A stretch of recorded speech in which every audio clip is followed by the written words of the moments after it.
Vamos a esperar un toque que entre el resto de la gente.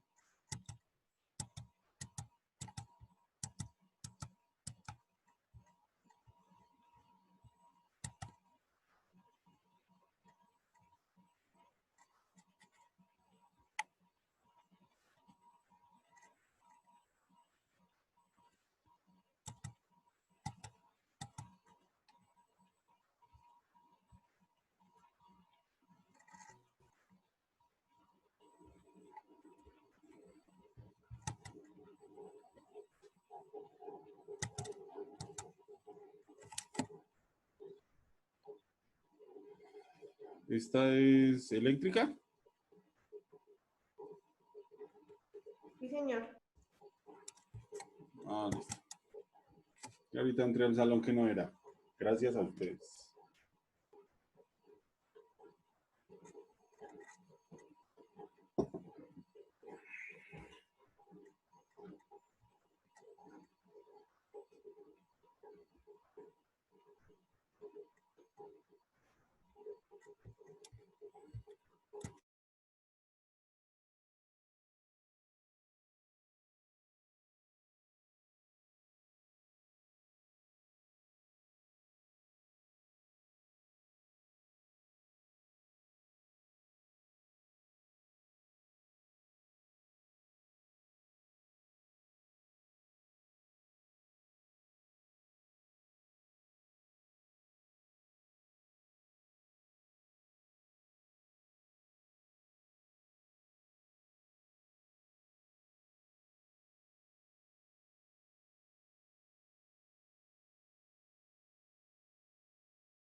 Listo. Un minuto y damos comienzo.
Bueno, empecemos entonces.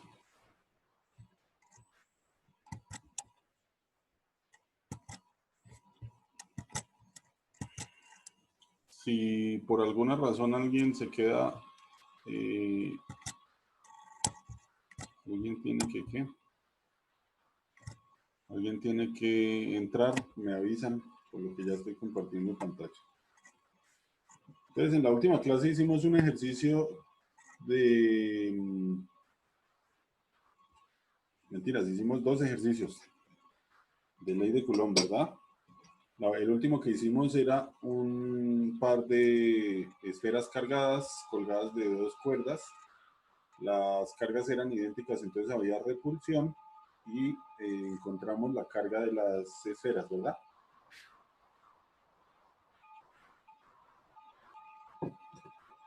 Ahora vamos a cambiar un poco nuestra charla y sin embargo vamos a continuar basándonos en lo mismo y vamos a hablar del campo eléctrico.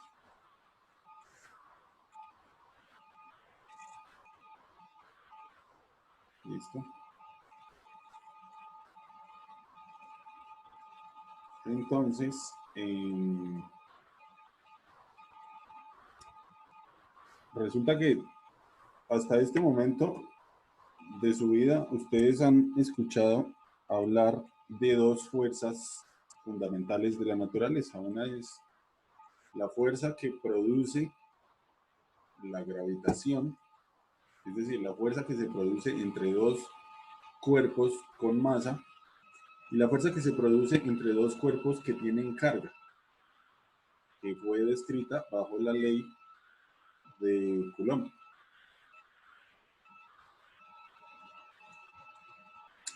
Si ustedes lo piensan, estas acciones son a distancia, no necesitan ningún medio para propagarse, entre comillas.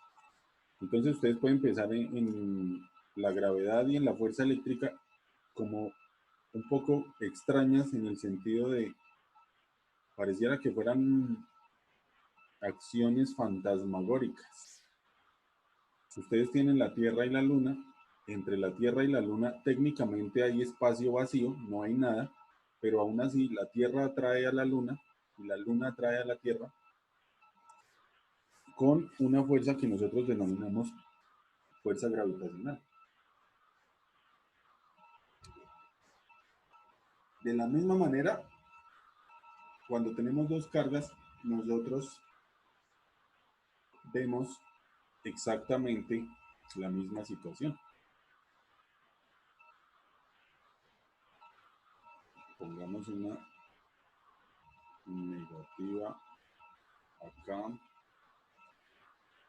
una positiva acá.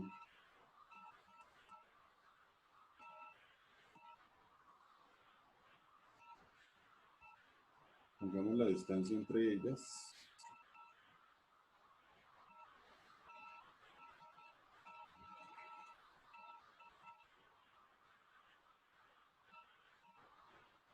Y vamos a definir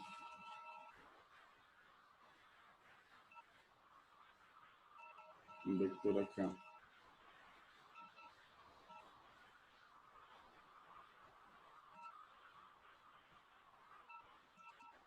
Y un vectorcito acá. Y ya vamos a hablar de ello.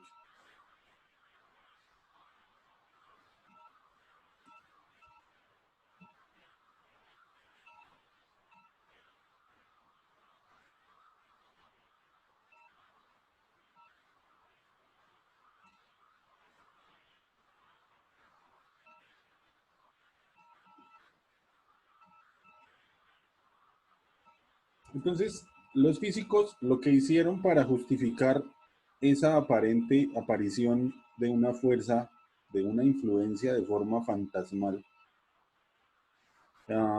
matemáticamente se explicó a partir del concepto campo vectorial o campo escalar. En este caso, para dos cargas eléctricas vamos a hablar de un campo vectorial. ¿Listo? Y dada la situación, entonces vamos a llamarla un campo eléctrico. Entonces, ¿qué es lo que se dice? Que una carga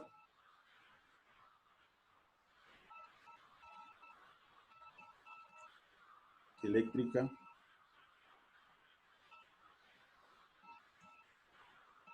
Q produce campo eléctrico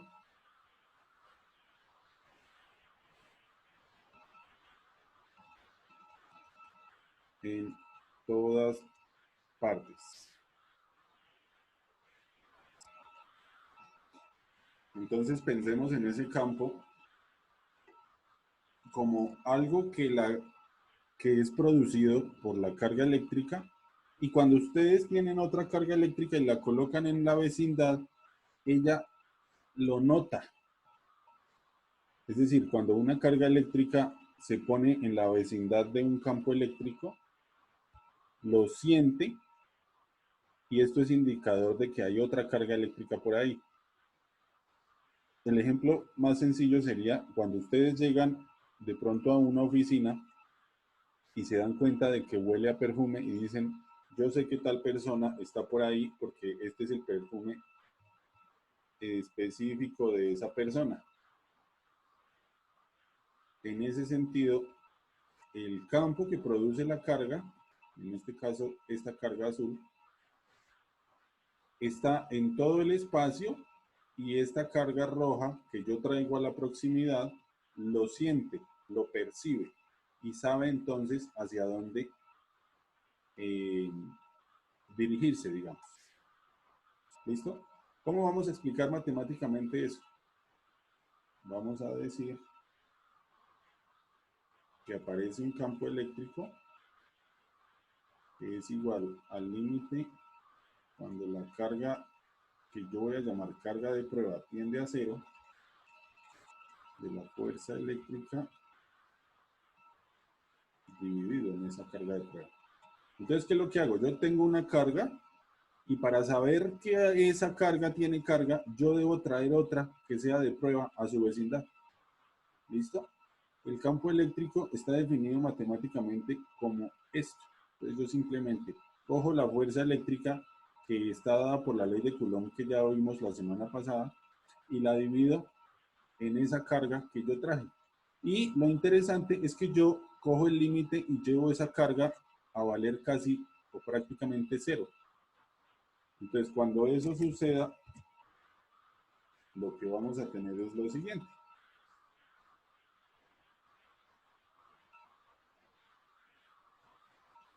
Un campo eléctrico que se escribe de la forma 1 sobre 4 pi epsilon 0 multiplicado por Q dividido en R al cuadrado multiplicado por R gorro, que le da entonces el carácter vectorial a esta ecuación.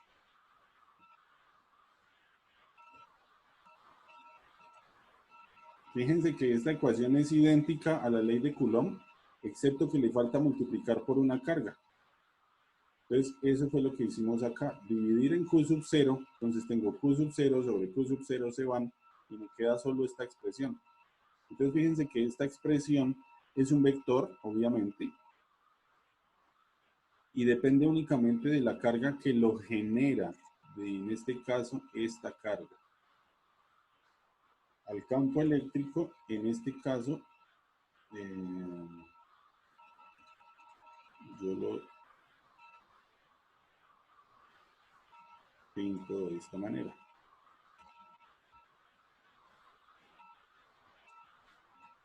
Entonces fíjense, para allá pinté un vectorcito R gorro, que es el que une a las dos cargas. ¿Listo? La carga de prueba yo la puse en un punto P, cualquiera. La puedo poner acá, acá, acá, acá, donde a mí me dé la gana. En ese sentido, entonces, el R va a cambiar dependiendo de dónde ponga la carga. Si yo lo pongo acá, va a apuntar por allá. Si lo pongo por acá, va a apuntar como por abajo, etcétera, etcétera. ¿Listo?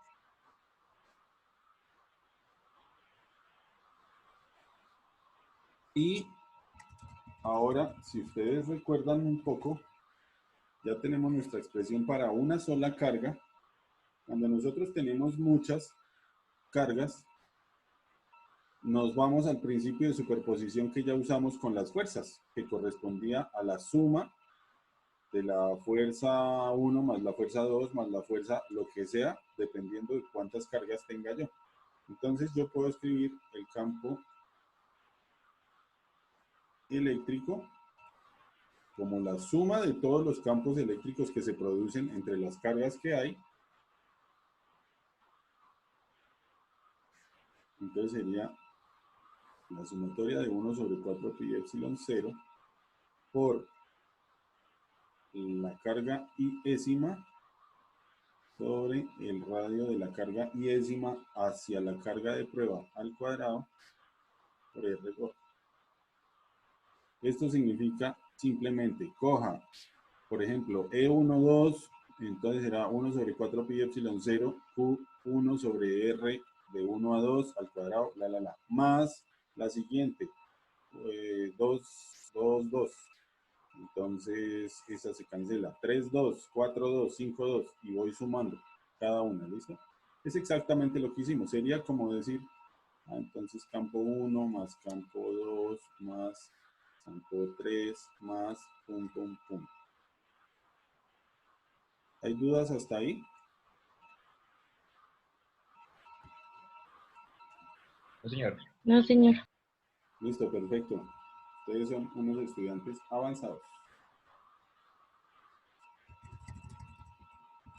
Ya con nuestro concepto de campo eléctrico, entonces podemos hablar de otra cosa, y es cómo vamos nosotros a tener una versión gráfica de esto. Entonces vamos a hablar de las líneas de campo eléctrico. ¿Listo?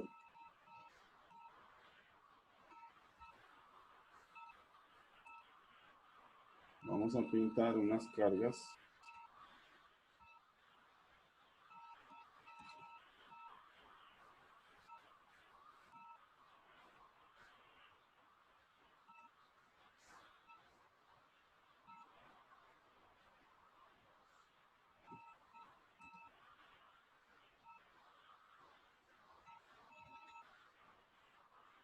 Entonces nosotros necesitamos una manera de pintar gráficamente, o más o menos de intuir gráficamente, cómo sería el campo eléctrico producido por una o una serie de cargas. ¿Listo? Entonces, para cargas positivas, nosotros tenemos una convención y vamos a pintar el campo eléctrico de esta manera. Las líneas del campo eléctrico.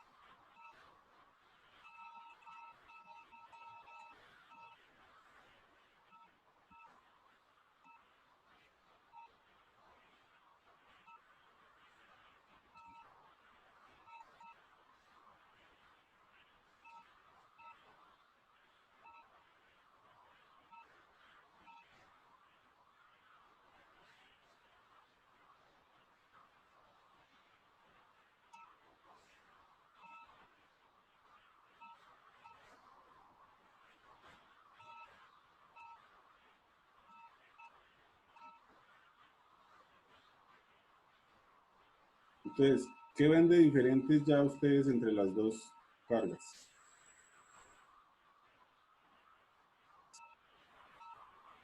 Pues que negativas atraen y positivas pues alejan.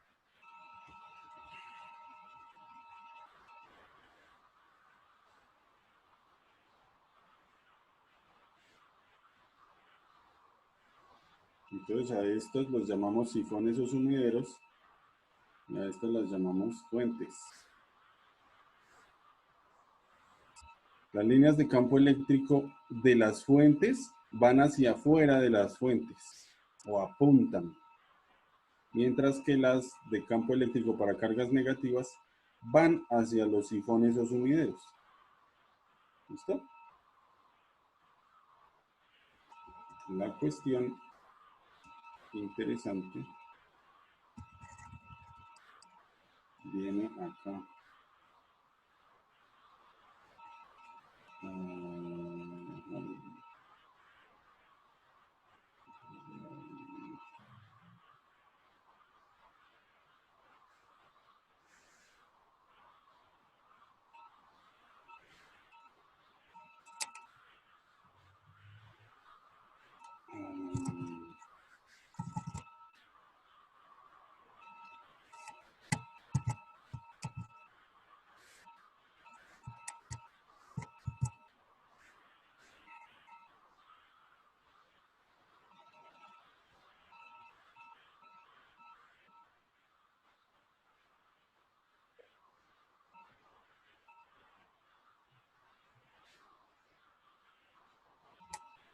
Dame un segundo.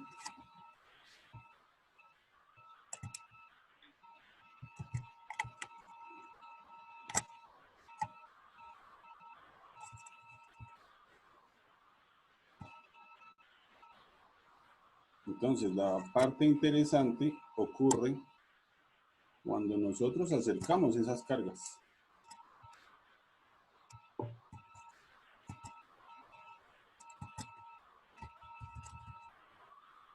Pues fíjense. Un poquito más.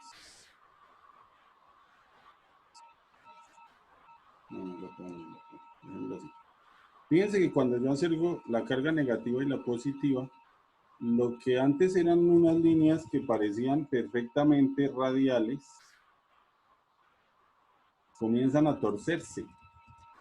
En el caso de cargas diferentes, se tuercen de manera que de la positiva salen y llegan a la negativa y producen esta figura. Y cuando tengo cargas o bien positivas o podría ponerles negativas, las líneas se repelen. ¿Sí lo ven que no se juntan? Entonces esta es una manera de graficar. Ojo que estos no son vectores, estas son las líneas de campo. Ya les voy a decir cómo encontramos el campo eléctrico entonces en estas configuraciones. Entonces lo primero de lo que tenemos que hablar es que estas figuras tienen simetría. Voy a mostrarles, hacemos una línea de color negro. Si yo trazo una línea aquí,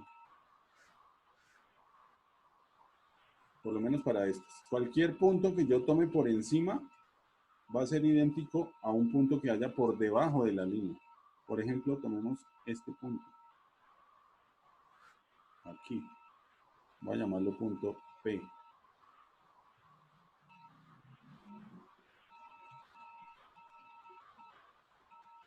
Ese punto tiene un gemelo idéntico aquí. Y a ese vamos a llamarlo P'. ¿Listo? Entonces hay algo que se llama simetría. Para esta figura pues no quedó tan bien puesta en la línea, pero más o menos es lo mismo. Si yo tomo un punto acá, yo tengo un gemelo aquí debajo. ¿Ok?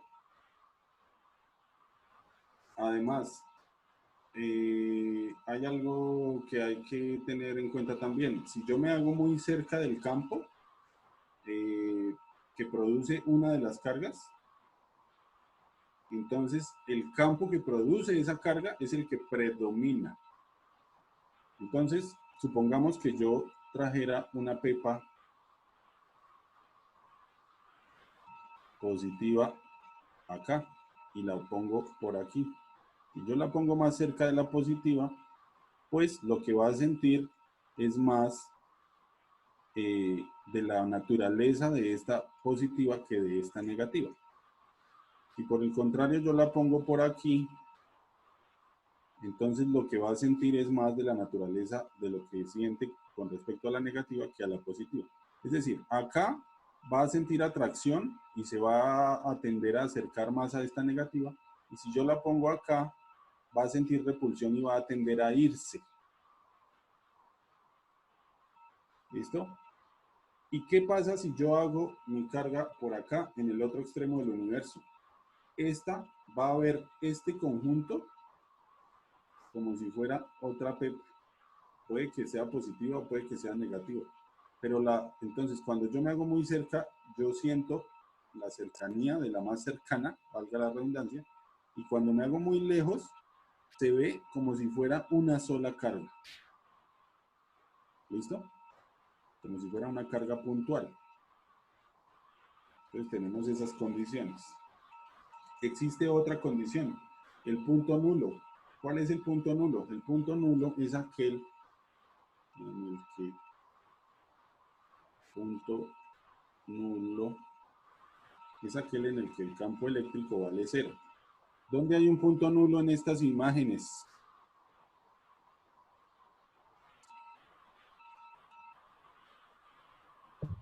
En la derecha. ¿A la derecha en dónde? En el medio de las dos cargas. Por acá, ¿cierto? Y yo me hago acá, yo no voy a sentir campo. ¿Por qué razón? Porque se están anulando o se están repeliendo las líneas de campo. Eso quiere decir, aquí no hay campo. Así de simple.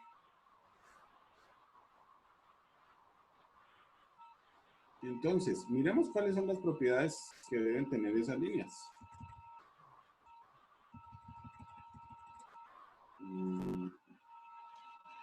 Vamos a agregar unas paginitas.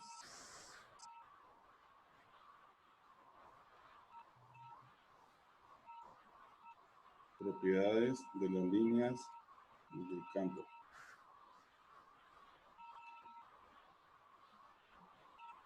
Entonces, la primera es la dirección de E.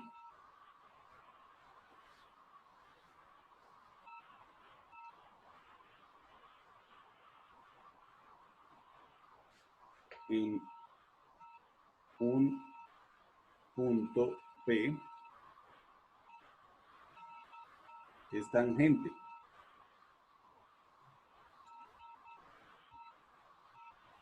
a las líneas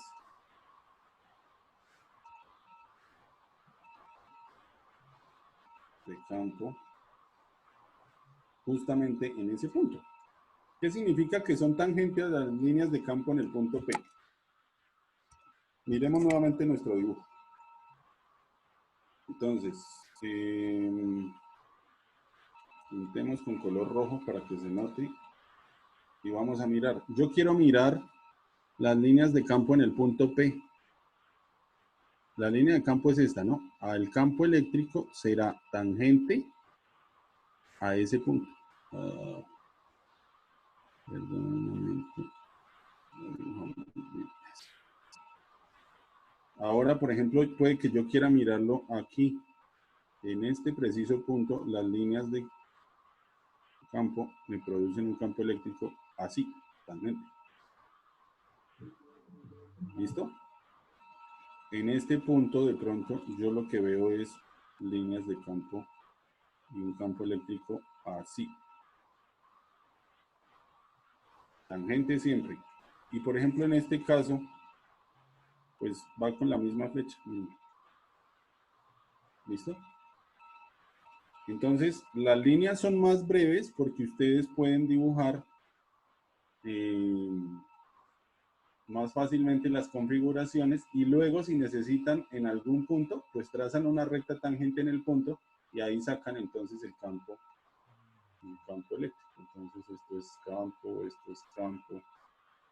esto acá también es campo y esto acá también es campo.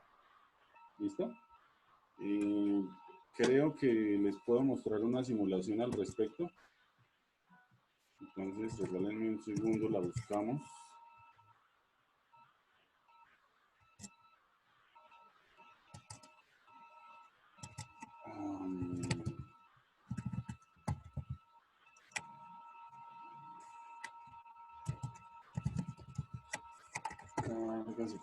Listo. La voy a abrir y ya les comparto la pantalla.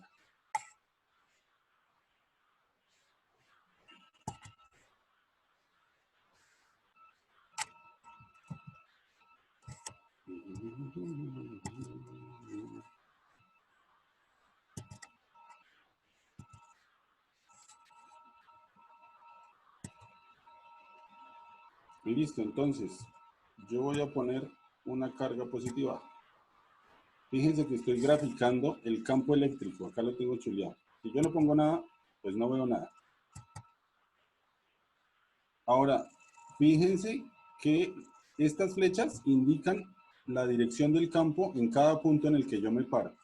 Y si la flecha se nota más o se nota menos, se difumina, quiere decir que la fuerza del campo eléctrico es mayor o menor. Entonces acá estamos pintando el hecho de que disminuye como 1 sobre R al cuadrado. ¿Listo? Si yo solo quiero la dirección, entonces me aparecen todas las flechas con la misma intensidad de color. Solo está la dirección de las flechas. ¿Listo? Ahora, ¿qué pasa si pongo una carga negativa por acá? ¿Qué pasa si la acerco? Quitémosle esto y démosle únicamente entonces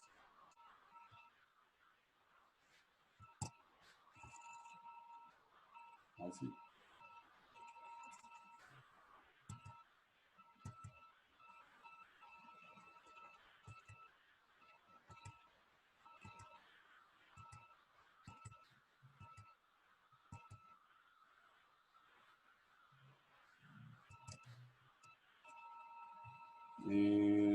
creo que en esta no puedo pintar las líneas, pero fíjense igual entonces que los vectorcitos están montados perfectamente, aunque creo que yo sí las puedo pintar.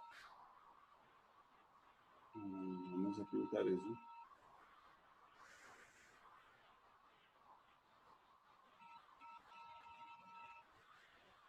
Algo así sería la primera línea, ¿no? Ojo que me estoy comiendo estas.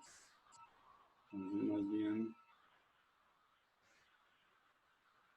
undo, vamos a ponerles color rojo y vamos a ver si me sale mejor. Coge este punto, coge este punto, coge este punto, baja.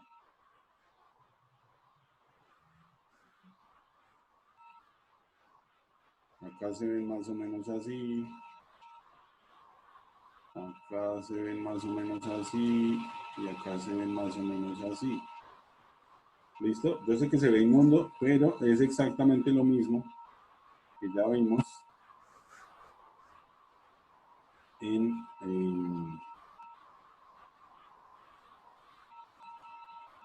nuestra gráfica. Sí, señor. Que esto se desconectó. Listo.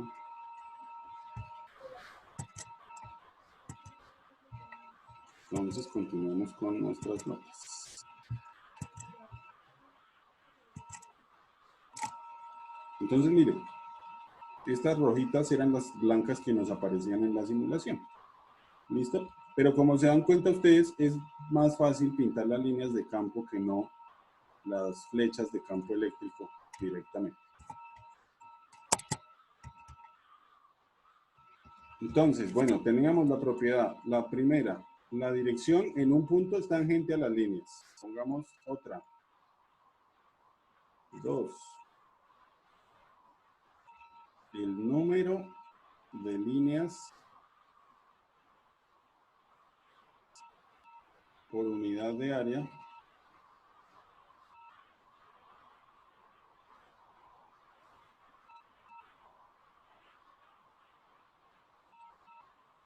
a través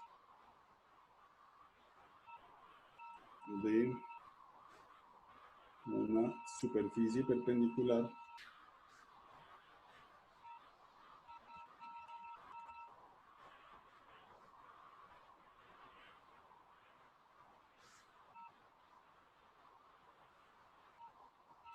es proporcional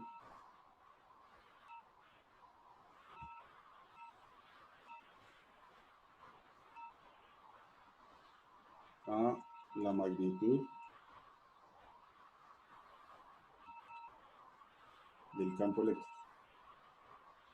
Entonces, volvamos nuevamente a nuestra figura. ¿De qué carajos está hablando el profesor? Entonces, cogemos un rectángulo y pongamos. ¿Qué pasa si yo dibujo una ventanita?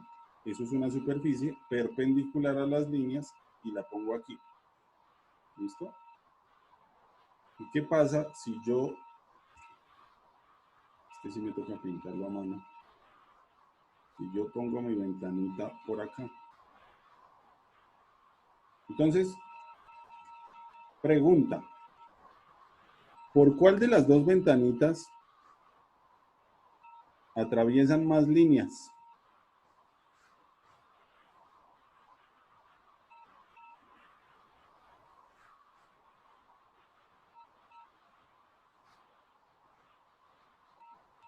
La de la derecha. La de la derecha. Entonces, para que se vea mejor, vamos a ponerla en rojo. Vamos a atravesar nuestra ventana aquí. Si ustedes se fijan, esta coge más que esta, porque estamos más cerca de la carga. Equivaldría a ponerla por aquí. Entonces aquí cojo 1, 2, 3, 4, 5, 6, 7, mientras que acá entra 1, 2, 3, 4. ¿Listo? Entonces el número, si ustedes cogen una ventanita de esas y cuentan el número de líneas, eso les dice más o menos dónde es más alta la magnitud del campo y dónde es más bajita o de menor valor la magnitud del campo eléctrico. ¿Listo? En eso consiste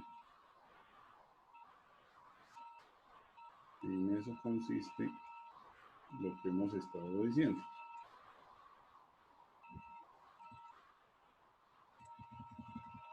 Miremos otra propiedad.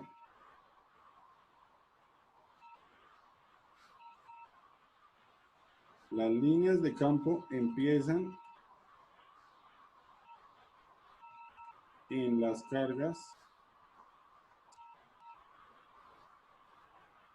positivas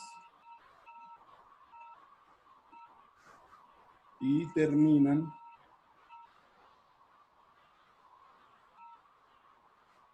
en las cargas negativas. La única excepción es que empiecen en el infinito y terminen en el infinito. Pero en general va de la positiva a la negativa. Y ustedes ya lo vieron en todos los dibujitos que hicimos. ¿Listo?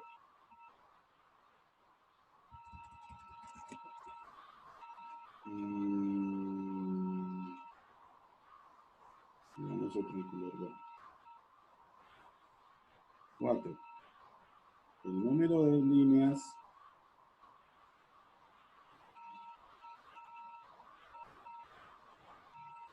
es proporcional a la magnitud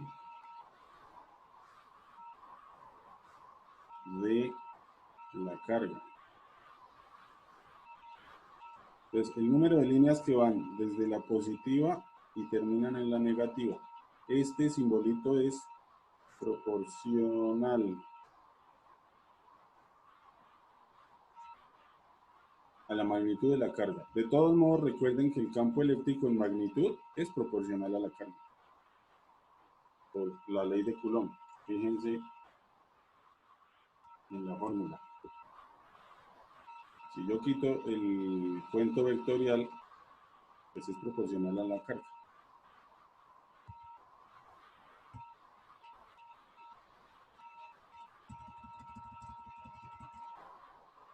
Y hay una quinta que dice, las líneas no se cruzan. Y eso sí se los voy a mostrar aquí. ¿Por qué no se cruzan? Supongamos que tenemos el ejemplo en el que sí se cruzaran las líneas de campo. Voy a ponerlas con las flechitas para allá. En cualquier punto, por ejemplo en este, si yo trazara una tangente, tendría el campo eléctrico, ¿cierto? Pero ¿qué pasa si yo miro el campo eléctrico en el punto donde se cruzan?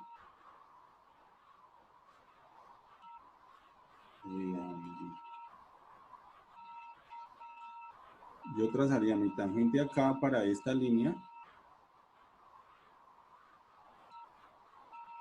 y mi tangente, ¿por qué no quiere funcionar?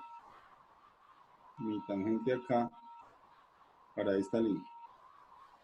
Si las líneas de campo se cruzaran en el mismo punto que se cruzan, tendría yo dos valores para el campo eléctrico. Y eso no puede ser cierto. Yo solamente puedo tener un valor. Entonces esto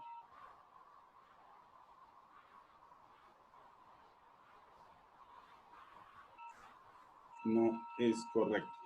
¿Ok?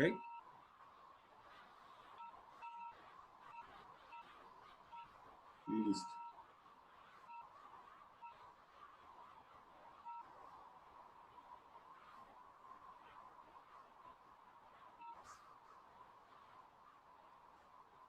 Cambiemos de tema un poquito.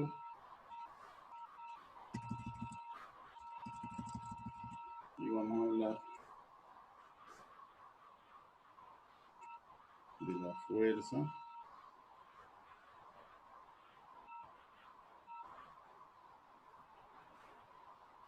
sobre una carga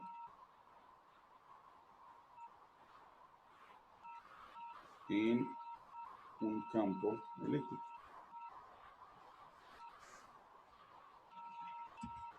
¿Cómo le vamos a hacer a eso? Pues para tener el ejemplo, yo necesito crear un dispositivo a través del cual producir campo eléctrico, esperar que ese campo eléctrico sea uniforme y poner una carga de prueba ahí. Pues voy a poner dos placas, preferiblemente metálicas, que son más fáciles de cargar, y las voy a cargar. Una la cargo positivamente, la otra la cargo negativamente. ¿Listo? Cuando yo hago eso, entonces yo produzco campo eléctrico y dentro, ojo, únicamente dentro, con una muy buena aproximación, dentro de las placas, yo produzco un campo eléctrico uniforme. Wow.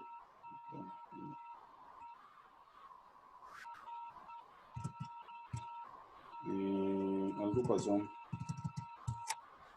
Un segundo. Estamos buscando la aplicación con la que escribo.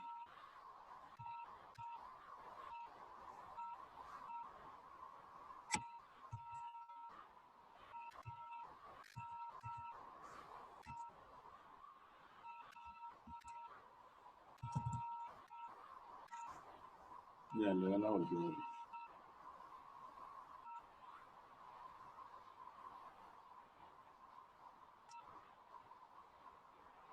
Entonces esto se llama... ¿qué pasó?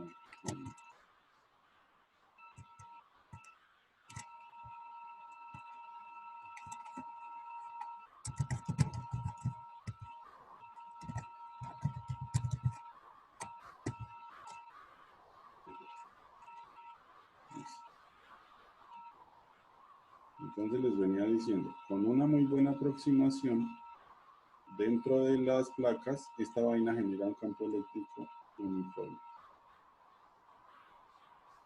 Vamos a hacer los siguientes por acá. Punteados, para que no estorben mucho.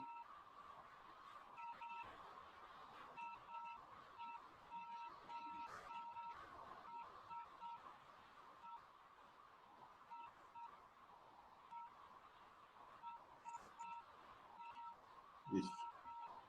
Y yo lo que voy a hacer es, todo el mundo me está escuchando bien, ¿cierto? Sí, señor. Listo. Voy a poner una carga positiva acá.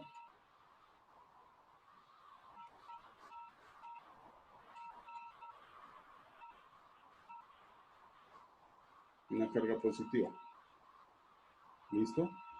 Yo la voy a poner ahí apenas y la suelto. Entonces, esta vaina va a tener una velocidad inicial igual a 0. ¿Listo? Esta se llama Q.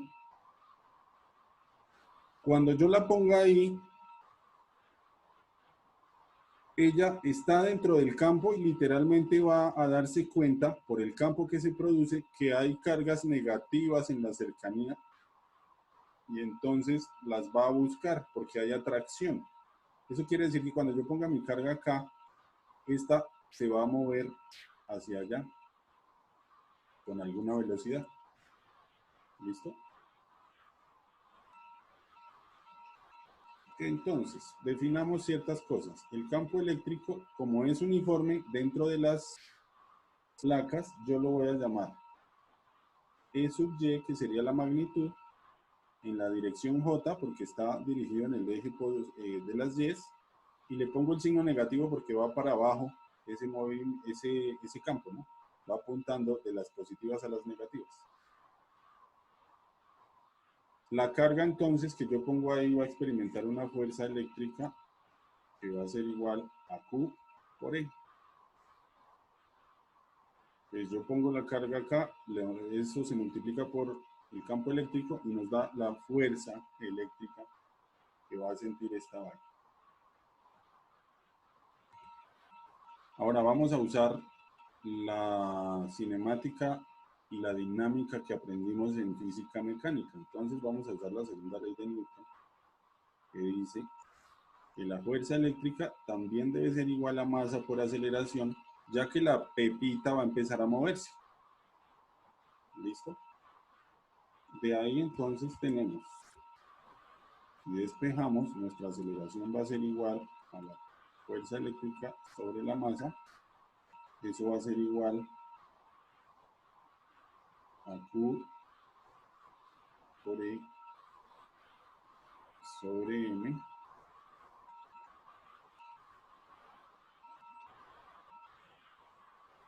Y yo puedo escribir eso como menos Q por E sub Y en la dirección J sobre M, y el signo negativo dice que va para abajo. Entonces, listo. Ya según eso yo tengo mi primera solución. La aceleración va a tener esta forma. ¿Qué más puedo hablar sobre ello?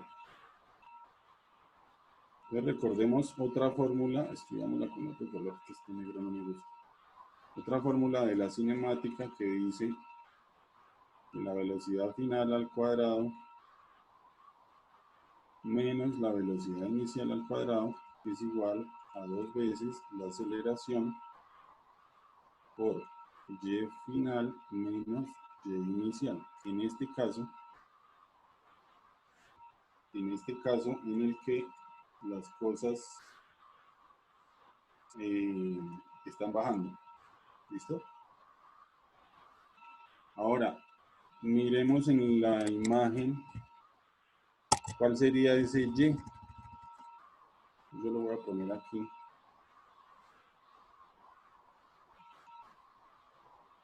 Sí, lo puedo poner acá.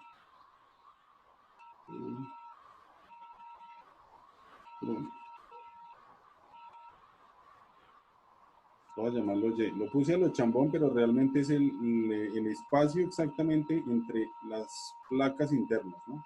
Las caras internas de las placas. Entonces, miremos dos cosas. La velocidad inicial en esta ecuación, y para este caso vale 0, porque ponemos la carga aquí y la soltamos, la liberamos. Pero se mueve y cuando llega acá sí tiene una velocidad final. Este y final menos y inicial, pues yo lo puedo reemplazar por y, simplemente. Listo. Entonces yo tendría que la velocidad final es igual a la raíz cuadrada de 2 por A por Y. Y la aceleración yo ya la tengo en términos de esto. ¿Listo? Ojo que yo necesito en este caso únicamente el valor absoluto de la aceleración, porque si meto valores negativos en esta raíz voy a tener problemas, ¿no? Entonces esto queda 2 Q por Y por E sub Y sobre M. Y obtengo mi segunda ecuación interesante, o mi segunda solución interesante.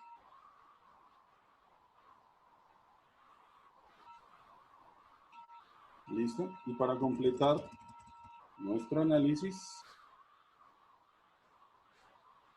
hablemos de la energía cinética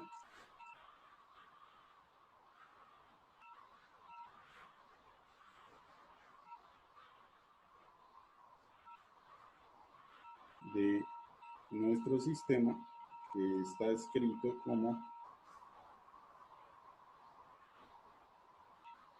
un medio de la masa por la velocidad al cuadrado, si recuerdan el curso de física mecánica. Entonces tendríamos un medio de la masa por la raíz cuadrada de 2y por q por e sobre m, y todo eso estaría elevado al cuadrado.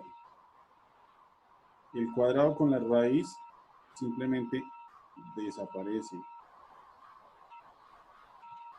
Entonces yo tendría 2y q tengo este M que se cancela con este M y este 2 que se cancela con este 2. Y finalmente lo que obtengo entonces es Q por Y por el valor del campo eléctrico.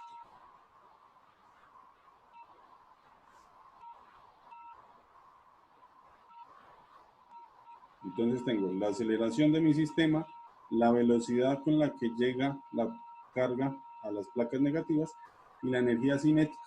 Y todo escrito en términos de la carga, de la masa, de la distancia entre las placas y del valor del campo eléctrico en magnitud.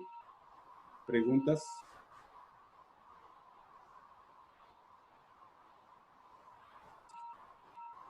¿Ninguna? No, no, señor. Listo, maravilloso. Maravilloso. Entonces, vamos a ver si hacemos algún ejercicio. Déjenme un segundo. Busco acá el ejercicio que teníamos listo para eso.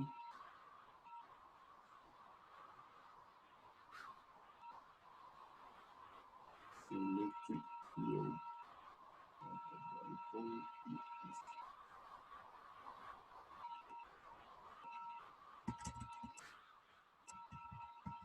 Entonces vamos a hacer este que es sencillito.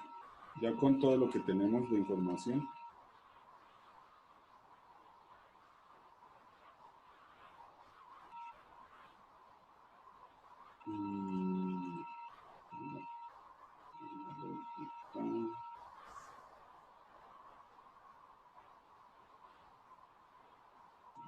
Acá.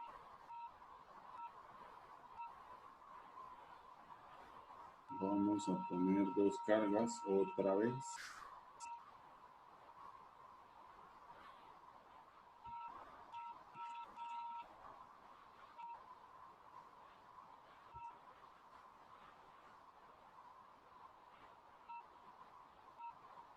Digamos.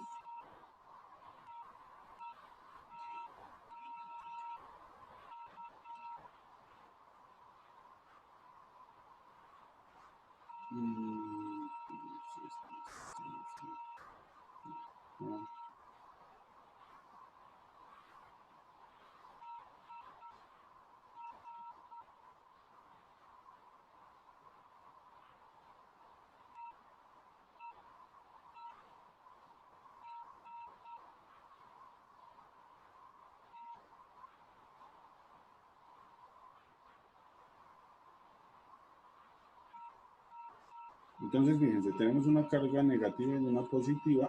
Yo quiero mirar acá en el punto P, en la cúspide de este triángulo, quiero mirar cuánto vale el campo eléctrico total. ¿Listo? E total debe ser igual a, entonces vamos a llamar a esta Q1 y a esta Q2. Al campo producido por la carga 1 más el campo producido por la carga 2. Fíjense entonces que esto es exactamente lo mismo que hicimos con la ley de Coulomb. ¿Listo? Miremos con color azulito cómo serían entonces los vectores de campo eléctrico. Vamos a suponer que solo tenemos la positiva. Vamos a aquí decimos para que se vea positiva. Pues la positiva produce un campo que sale de ella, ¿cierto? Y va hacia el infinito o hacia una carga negativa. Entonces, en este caso, nuestro campo viene de esta manera. ¿Listo? A ese lo vamos a llamar E1. Ahora, la negativa. Esta, en este punto, produce un campo que va apuntándole a la carga negativa. A esa la llamamos E2. Entonces, recuerden Usamos el método del polígono.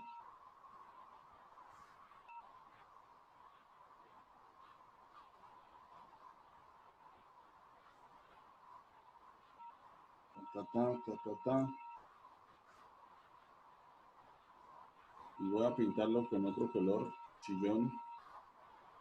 Sumamos esos vectores y este sería E total. ¿Listo?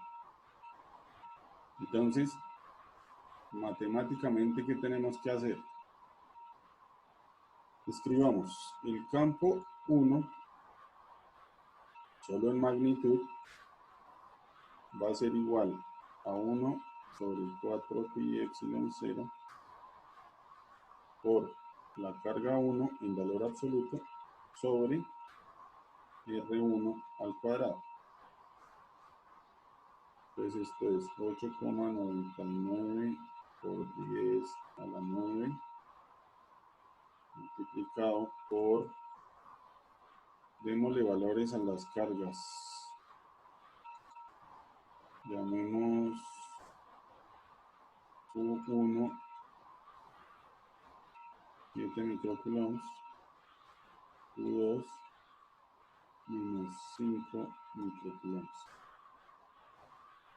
Aún así, recuerden que cogemos ese valor absoluto, entonces esto sería 7 por 10 a la menos 6, que es el micros, coulombs. Y la distancia de la 1 al punto P, ¿cuánto hay?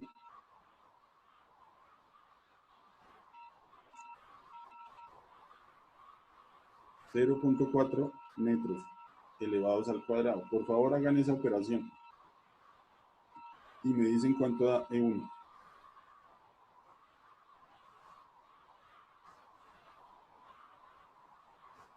Les voy a poner aquí debajito con verde las unidades. Entonces esto es Newton, metro cuadrado, coulomb cuadrado. Arriba me queda coulombs, abajo me queda metro cuadrado. Se cancelan estos, se cancelan estos, se cancela uno de estos con uno de estos. Y me quedan Newton sobre coulomb. Y eso era lo que no habíamos dicho. ¿Cuáles eran las unidades del campo eléctrico? Entonces, acá va a dar algún valor que ustedes están calculando en newtons sobre coulomb.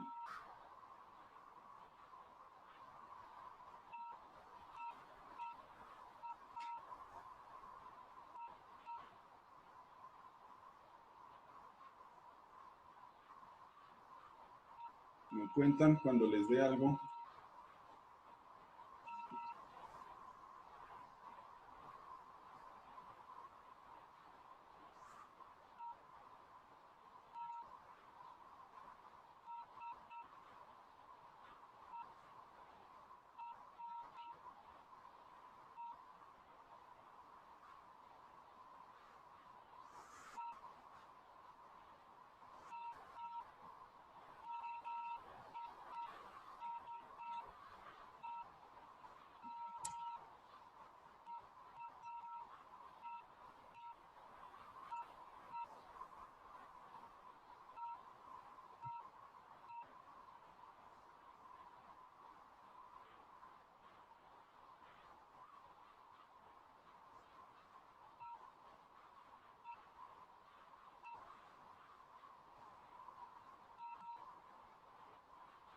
¿Qué hubo, bebés? ¿Cuánto les dio?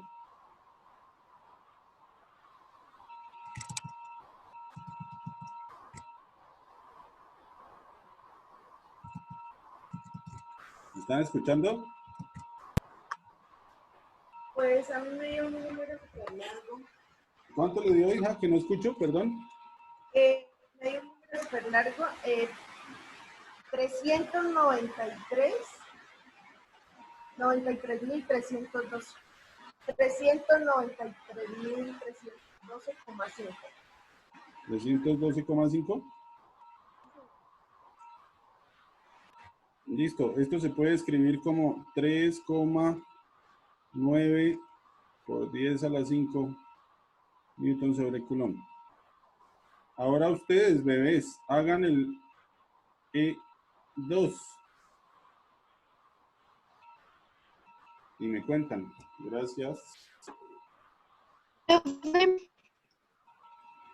Dime, Una pregunta. señora. ¿El 0,4 es la distancia de dónde a dónde? Estamos haciendo para la carga 1 hasta el punto P. Entonces vamos desde la carga 1 Ah, ok. aquí, 0,4. Vale, profe, gracias. Van a ser 0,2 hasta el punto P. ¿Cuál distancia va a usar, Reina? Pues 0,5.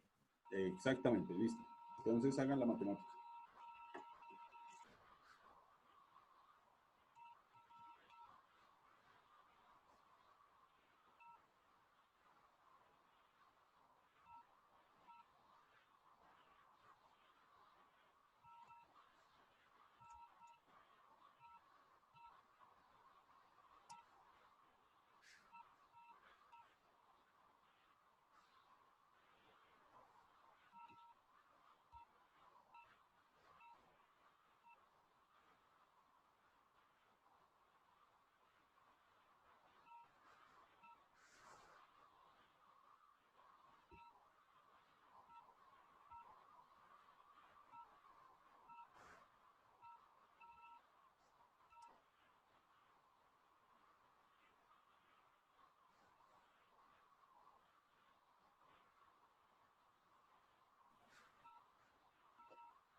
Profe, a mí me dio 179.800. 179.800. A mí me da negativo, profe. Le dio A mí negativo. también. Pues no se le Dio sacaba valor negativo porque no absoluto, pusieron Valor los absoluto. por el palitos. valor absoluto. ¿Se acuerdan? Ah, ok. Los palitos, valor absoluto. Entonces esto lo podemos escribir como 1.79 por 10 a la 5 newton sobre coulomb. Listo, hasta ahí muy bonito. Tenemos los valores en magnitud, pero no tenemos el vector.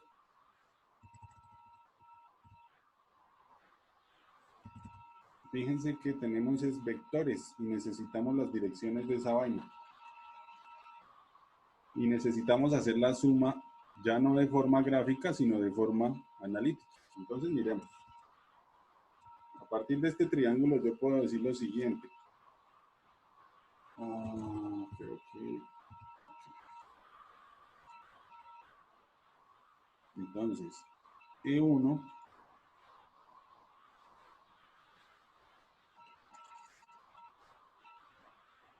está dirigido únicamente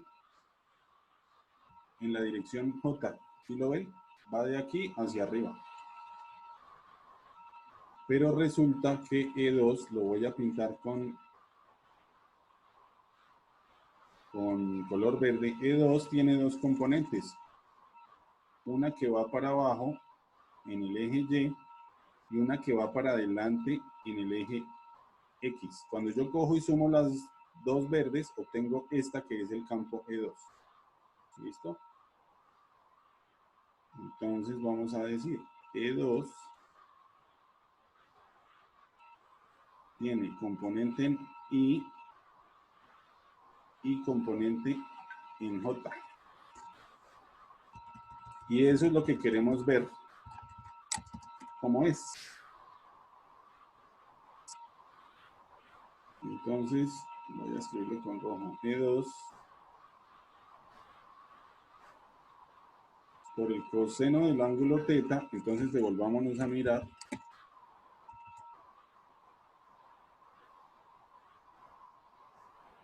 Este ángulo teta sería este ángulo.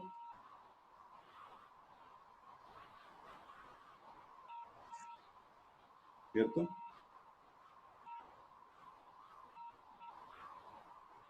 Entonces, E2 por el coseno sería igual a 3 medios de la magnitud. Y E2 por el seno de teta, y yo le pongo un signo negativo porque resulta que va para abajo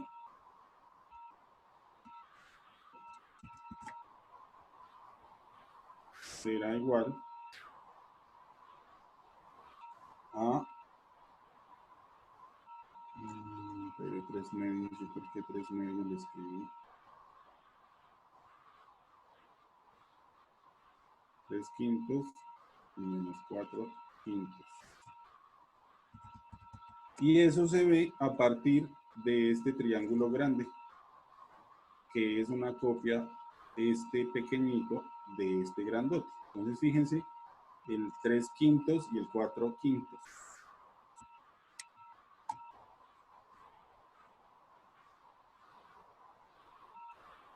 ¿Listo?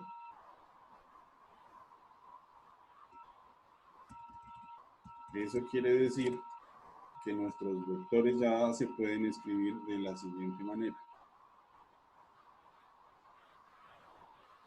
E1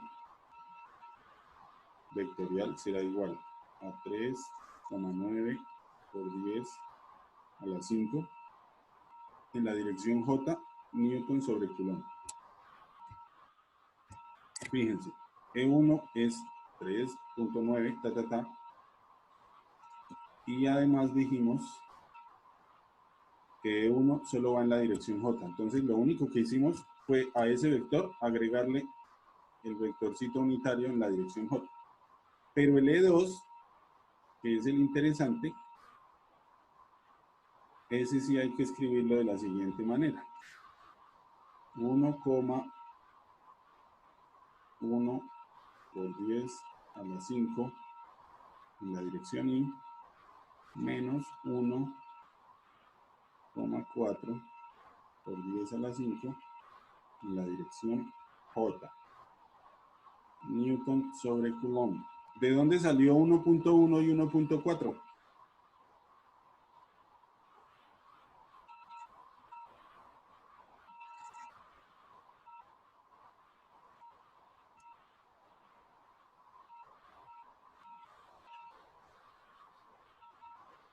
Échenle cabeza, ¿de dónde salió?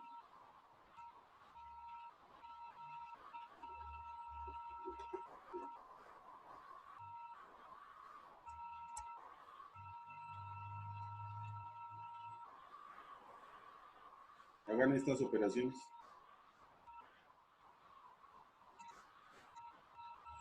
Díganme acá cuánto les da y acá cuánto les da.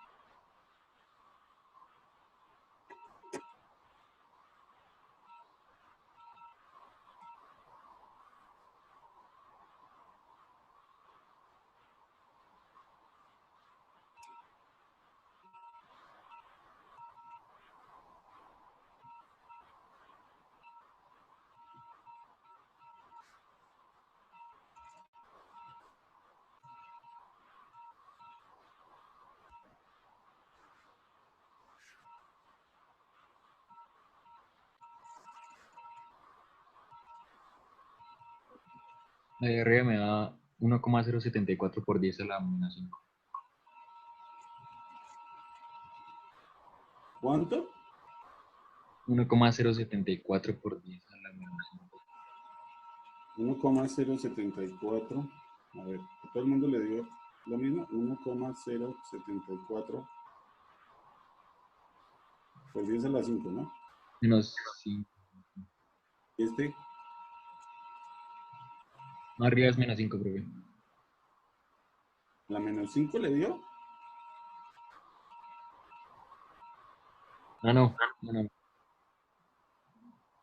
Invente, papi, no invente. Y ahora este. Mira ahí.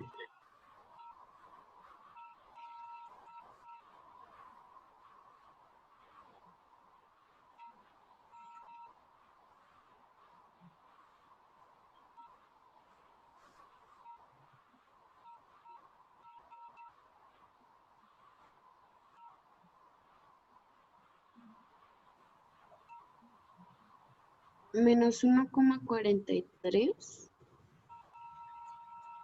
por 10 a la 5. Ahora yo pregunto.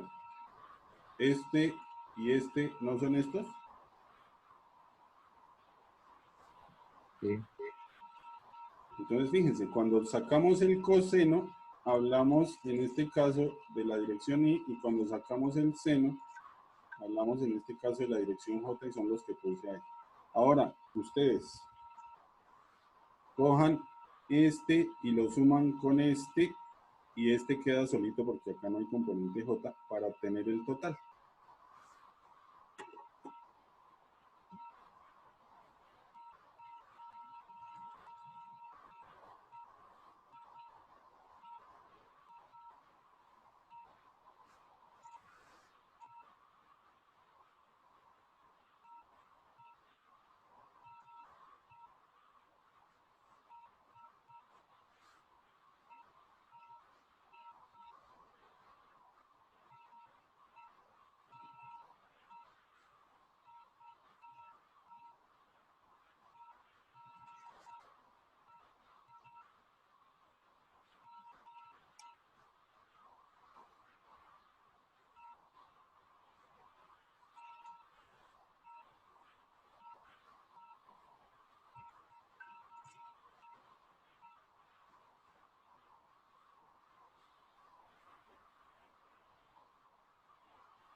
Pues me daría mi 5 por 10 a la 5 en I, bueno, ¿Cuánto, más, cuánto, cuánto? señor, ¿Cómo fue que le dio? 5 por 10 a la 5 en I. Ah, aguante, aguante, papi, creo que le dije mal. Y, sí, le dije mal, le dije este con este, ¿sí o no? Fíjese Sí, que la embarré, este es J y este sí, es este con este, perdón. no, pues ese da 2. Entonces queda 1,1 por 10 a la 5 en I, porque no tiene otra componente, Más 2,5 por 10 a la 5. más 2,5 por 10 a la 5 en J. Newtons sobre Coulomb. Ese sería el campo total en forma vectorial. ¿Listo? Si ustedes toman la componente en X y la componente en Y, las elevan al cuadrado, las suman y sacan la raíz cuadrada, encuentran la magnitud. Y si sacan la tangente a la -1 o el arcotangente de Y sobre X, encuentran el ángulo que forma el vector. Entonces, eso es lo último que vamos a hacer. Háganle pues y terminamos por ahí.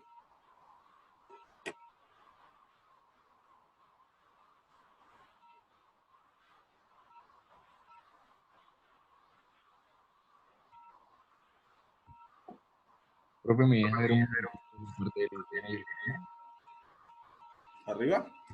Sí, un poquito más arriba.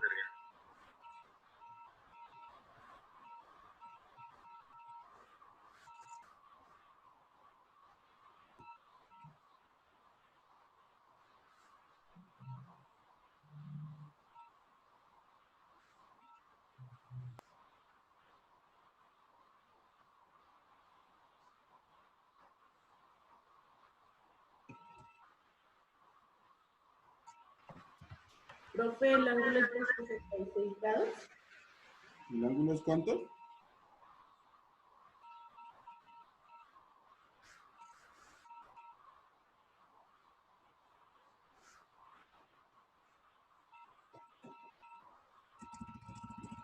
Entonces, alguien dijo que ya tenía el ángulo y dijo 66 grados, ¿entendí? Sí, señor. Listo. Y la magnitud será igual a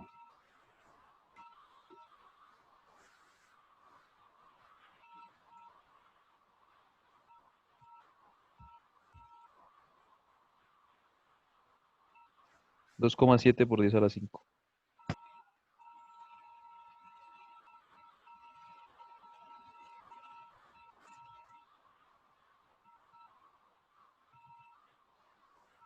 2,7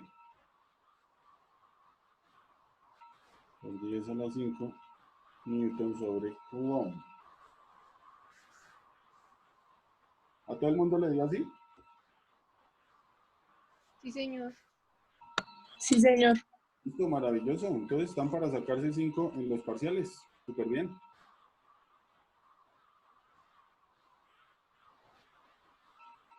Entonces, hemos terminado por el día de hoy nuestra clasecilla y la terminamos con 9 minutos de ventaja. ¿Alguna pregunta hasta este punto?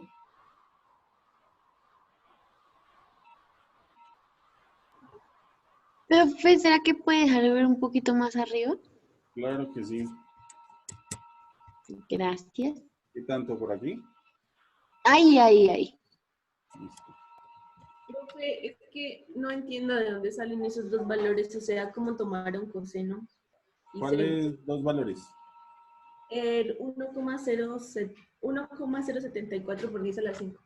O sea, es que no sé si el E sub 2 se cancelan, pues por lo que hay un... Entonces, Están... vamos a mirar el triángulo. Fíjese en el triángulo. Este triángulo grande es idéntico a este que se forma con las componentes verdes del vector E2. ¿Listo? El ángulo θ es este. Acá. Entonces, al frente del ángulo θ está este, que es el cateto opuesto. El cateto opuesto se relaciona con el seno de θ. Este que está aquí se relaciona con el coseno de θ. ¿Listo?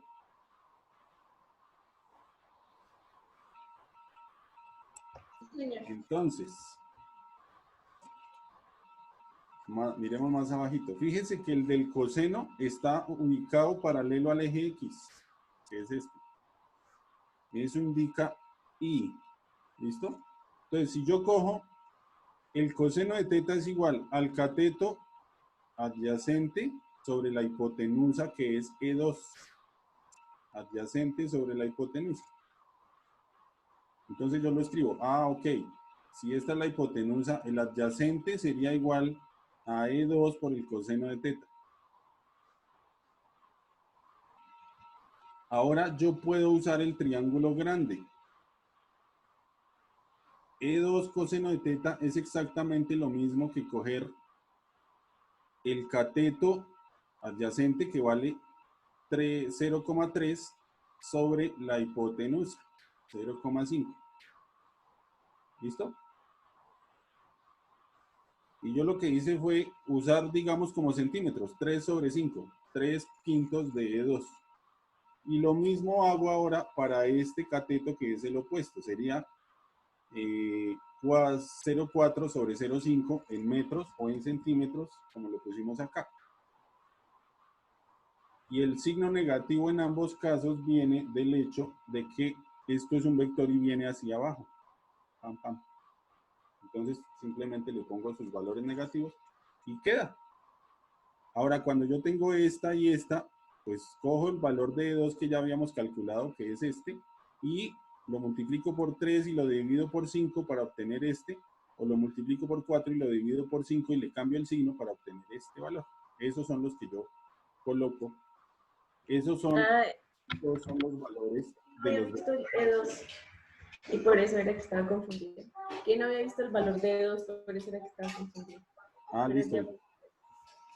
¿Y ya? Sí, señora, gracias.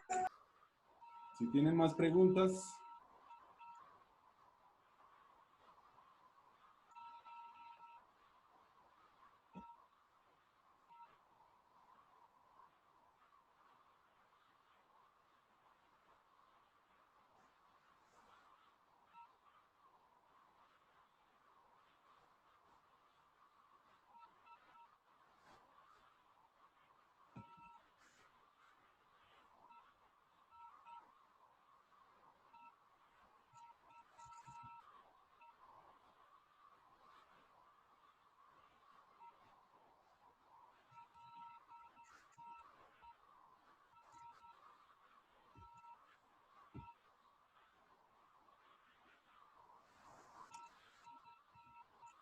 ¿Listo? ¿Alguien más?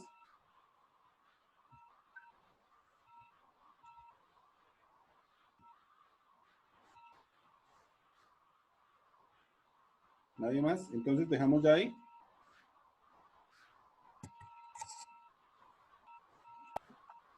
Sí, Muñecos. señor. ¿Listo? Bueno, bebés, entonces por hoy terminamos la clase.